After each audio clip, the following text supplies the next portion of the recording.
814 root जो बनते थे दिल्ली में बसों के, उन 814 रूटों पे भी बसों को चलाया नहीं गया, मात्र 468 रूट पे बस चली। तो जब रूट ही नहीं चलेंगे तो कहां से राजस्व आपको मिलेगा? जो बसें शेड्यूल छोड़ती थी या जो खराब होती थी, उसके मद में भी 668 करोड़ रुपए का नुकसान हुआ। आपका शेड्यूलिंग ना करना, बस खराब हो जाना, 668 करोड़ का नुकसान केवल उस हेड में है। जो बसें 2015 में 4344 थी, वो 23 में आकर के केवल 3937 रह गई, उसमें भी कमी हो गई। जो नुकसान 60 करोड़ रुपए का है, वो 80 करोड़ पे आ चुका है। क्यों? ब्याज, इंटरेस्ट, सारी चीजें जुड़ के 80 करोड़ का वो, और ऑपरेशनल लॉस 14,000 का। आदरणीय अध्यक्ष जी, इस सीएजी की रिपोर्ट को मैं लगातार पढ़ रही थी और इसको पढ़ते हुए मुझे ये लगा कि जिस तरीके से डीटीसी और दिल्ली परिवहन का दुरुपयोग करते हुए, मिसमैनेज करते हुए, कुप्रबंधन के जरिए डीटीसी को बर्बाद कर दिया गया।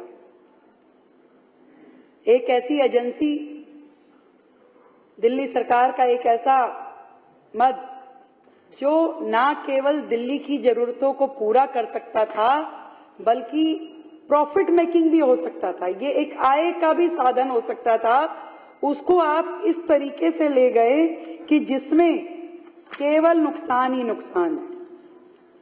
मतलब कि 60,471 करोड़ का नुकसान, जो कि कम्युलेटिव घाटा है, और ऑपरेशनल लॉस 14,198 करोड़।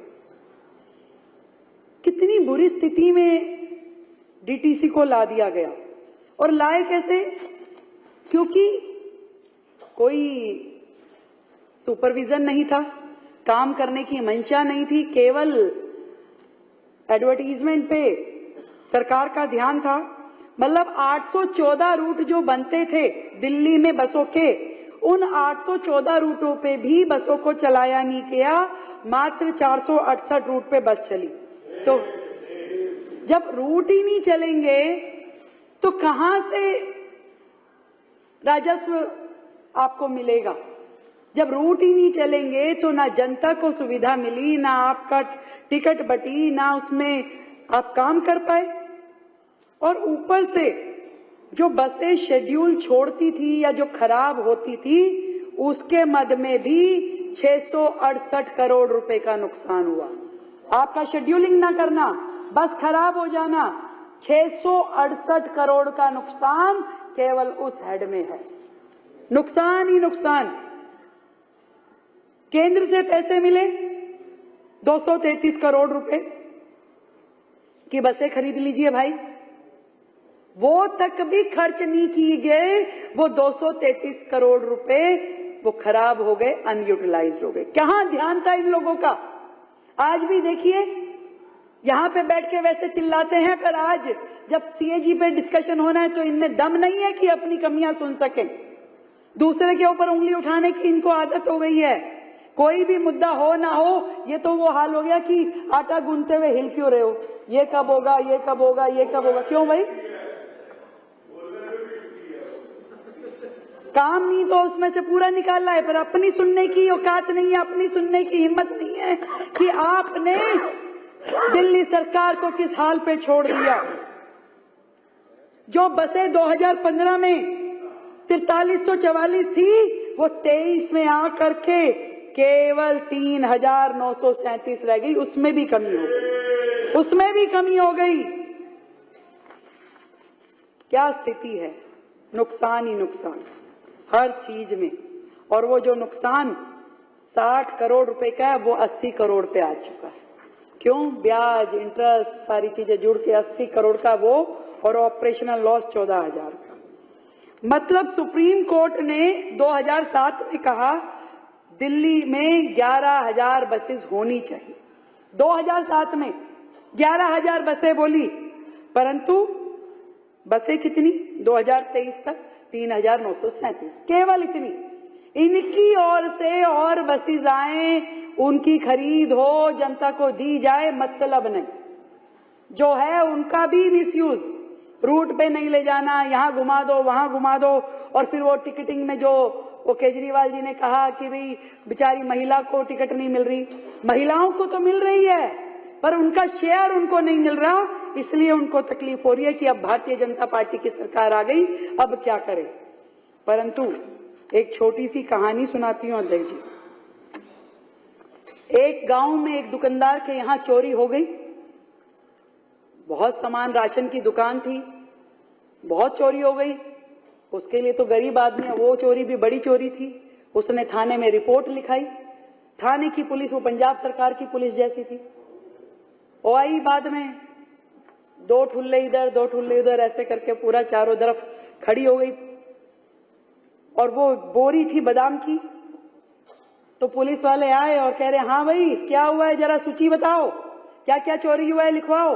और ले मुट्ठी बादाम की और फिर मुंह में। उधर से दूसरे वाले ने ले काजू और फिर मुंह में। कह रहे सूची बनवाओ, सूची कितनी चोरी हुई है, आइटम लिखवाओ, कितने का सामान गया है। कि सर बनाता हूं, अभी तो चोरी हुए ही जा रही है, अभी तो चोरी हुए ही जा रही है। यही स्थिति इस दिल्ली सरकार की है। अभी तो हम ये सीएजी की रिपोर्टें देख देख के बोल रहे थे, बाकी साथियों ने भी बोली। मैं आपका ध्यान एक ऐसे मुद्दे पे दिलाना चाहती हूं जो शायद अभी आपके ध्यान में आया नहीं होगा। आपको मालूम है कि दिल्ली में 2 एजेंसीज ट्रांसपोर्ट में काम करती है, एक डीटीसी एक डिम्स। और डिम्स के साथ में हमारा शेयर दिल्ली सरकार का 50% था, और उसके साथ 50% शेयर आईडीएफसी बैंक का था। दोनों का 50-50%। और वैल्यू बता दूं, आईडीएफसी के पास जो शेयर था उसकी 2023 में वैल्यू 95 करोड़ रुपए थी, प्रॉफिट 95 करोड़ रुपए की। आप मानिए कि आईडीएफसी ने कहा कि मुझे ये अपना शेयर बेचना है, तो उसमें फर्स्ट पार्टी दिल्ली सरकार है। उन्होंने दिल्ली सरकार से बात की कि अगर आपको ये शेयर लेना है तो मैं आपको देने के लिए तैयार हूं। 2 साल तक फाइल अटकी रही, 2 साल तक उस फाइल पे कोई निर्णय नहीं हुआ, और आखिरी में आईडीएफसी ने अपना वो शेयर एक प्राइवेट कंपनी को बेच दिया, वो भी मात्र 10 करोड़ रुपए में। 95 करोड़ का शेयर केवल 10 करोड़ में एक प्राइवेट कंपनी को, और उस कंपनी में 70% शेयर एक रशियन कंपनी का है। कंपनी का नाम भी बता देती हूँ, बीटीपीएल। मैं आपसे पूछना चाहती हूँ इसके पीछे क्या षड्यंत्र है कि 95 करोड़ का शेयर 10 करोड़ में बेच दिया जाता है और वो शेयर सरकार नहीं लेती है।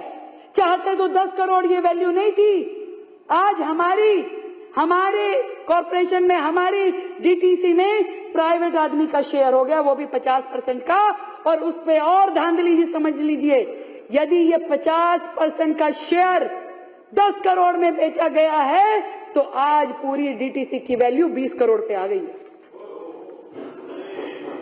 20 करोड़ पे आके खड़े हो गए हैं आपकी ये वैल्यू।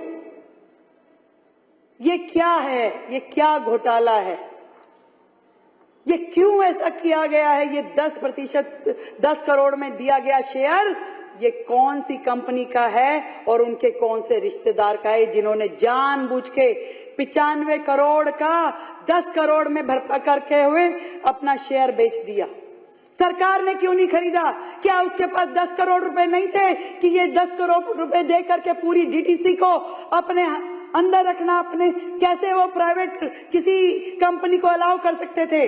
कितना बड़ा घोटाला है अध्यक्ष जी। मैं चाहती हूं ये पूरी की पूरी सीएजी रिपोर्ट आप पीएसी में भेजें, क्योंकि इसमें इतने हेड हैं कि आप जो अपने बस डिपो का उपयोग कर सकते थे, जो आईएसबीटीज का उपयोग कर सकते थे, वहां एडवर्टीजमेंट कर सकते थे, करोड़ों रुपए आपको राजस्व प्राप्त होता, आपकी बसें अच्छे से चलती, बसों पे भी ऐड कर सकते थे, परंतु नहीं। आपने इस प्रकार का कोई दिमाग नहीं लगाया, कोई विचार नहीं किया, केवल और केवल एक मोटी अनुदान राशि दे करके डीटीसी को पंगु बनाया कि आज भी अगर डीटीसी चल पा रही है तो जो अनुदान राशि सरकार उसको दे रही है मात्र उसका वही आय का साधन है। वो लोग टिकट से नहीं कुछ कर रहे हैं, वो लोग तनख्वाह, इतनी बड़ी तनख्वाह, आज 4000 बस ड्राइवर बैठ करके सरकार उनको तनख्वाह दे रही है। उनके पास कोई काम नहीं, कोई काम नहीं है। जो बसेस रिटायर हो गई सीएनजी से, आज वो ड्राइवर आइडियल बैठे हैं, खाली बैठे हैं, उनके पास कोई काम नहीं है। 4000 ड्राइवर हैं जिनको तनख्वाह सरकार दे रही है, उनके सारे प्रिक्विजिट दे रही है। कैसे काम चलेगा, कैसे सरकार चलेगी? जिस तरीके से इन्होंने पूरी की पूरी सरकार के राजस्व में सेंध लगाई, जैसे कि वो डुबोने के लिए ही बैठे थे, जैसे कि उनका मन था कि कैसे हम पूरी सरकार को डुबो दें और ये सिस्टम, ये सरकार अब हमें चलाने के लिए दी गई।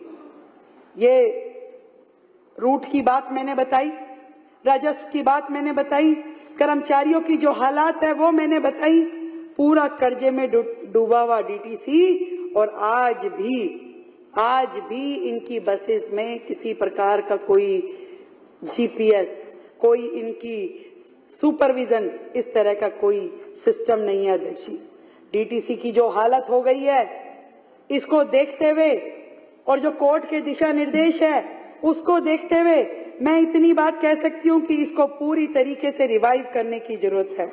फेम ने, केंद्र सरकार की एजेंसी ने 2 बार फेम 1 में और फेम 2 में 49 करोड़ की केंद्रीय सहायता दिल्ली को दी कि आप बसें खरीद लीजिए। उसके निमित्त भी इनसे बसें खरीदी नहीं गई। इसके पीछे क्या कारण है? या मुख्यमंत्री को दिल्ली के लिए समय नहीं था, इनकी मंशा नहीं थी, या इनकी मंशा में दोगलापन था कि जिससे ये अपने लिए काम कर सके और डीटीसी को बदनाम कर सके। डीटीसी एक ऐसा पार्ट दिल्ली सरकार का जो वर्षों से दिल्ली की जनता को सेवाएं दे रहा था, पर आज ऐसी स्थिति के चलते हुए, क्योंकि इसमें चर्चा और बहुत हो चुकी है, मैं तो इतनी बात कह सकती हूं कि ये झूठे और मक्कार लोग, सरकार ने अब सारी व्यवस्थाएं अपने हाथ में ली। हम निश्चित रूप में डीटीसी को दोबारा से ऊर्जायमान करेंगे, एक्टिव करेंगे और एक ऐसी स्थिति में लेके आएंगे जहां लॉसेस नहीं, डीटीसी से रेवेन्यू भी क्रिएट होगा और जनता को पूरी सुविधाएं भी दी जाएगी। जो भ्रष्टाचार ये फ्री बस सेवा के नाम पे किया जाता था, अब हम कार्ड दे करके बहनों को, जिसमें उनको भी टिकट ना खरीदनी पड़े और वो अपना कितनी भी देर तक अपना किसी भी बस में जा करके वो सफर कर सके, तो इसलिए अकाउंटेबिलिटी बनेगी, काउंटिंग होगी कि कितनी बार कौन गया, कितने लोग इस योजना का लाभ ले रहे हैं। आज दिल्ली जानती ही नहीं है कि कितनी महिलाएं बसों में सफर कर रही हैं, कर भी रही हैं कि नहीं कर रही है। हमें क्या मालूम कि 100 कर रही हैं कि 1000 कर रही हैं कि एक भी नहीं आई। कोई ऐसा सिस्टम नहीं है कि आप चेक कर लें, सिवाय इसके कि जो डीटीसी की टिकट का आप दिखाते हैं वही मान्य है। और इसमें कितना बड़ा षड्यंत्र है ये आप देख पा रहे हैं। हम डीटीसी की दिल्ली की सेवाएं दिल्ली की महिलाओं के मिले, इसमें हम प्रतिबद्ध हैं।